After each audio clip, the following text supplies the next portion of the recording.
অনেকে বলে না যে জোর করে কখনো ভালোবাসা পাওয়া যায় না,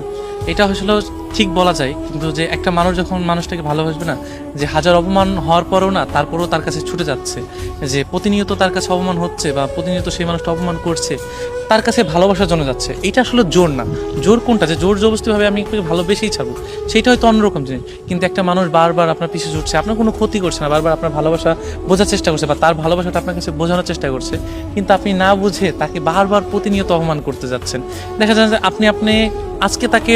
অপমান করে দিচ্ছেন, আবার কালকে কালকে বলাও ভুল, যে আপনি এখন অপমান করছেন, কিছু মুহূর্ত পরে আবার আপনার ভালোবাসার মুগ্ধ হয়েছে বা আবার আপনার ভালোবাসাটাকে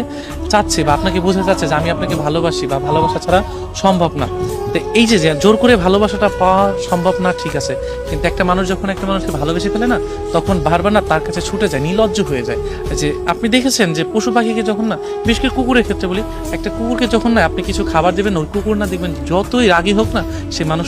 মানুষের পিছে বারবার ছুটবে, মানে একটু খাবারের জন্য। তো আমরাও না যে কিছু কিছু ক্ষেত্রে ভালোবাসার ক্ষেত্রে না কুকুর হয়ে যায়, যে ভালোবাসা একটু পাবো বা ভালোবাসা নির্লজ্জের মতো ছুটে যায় যে একটু ভালোবাসা যদি পাই, মানুষটাকে তো ভালোবাসি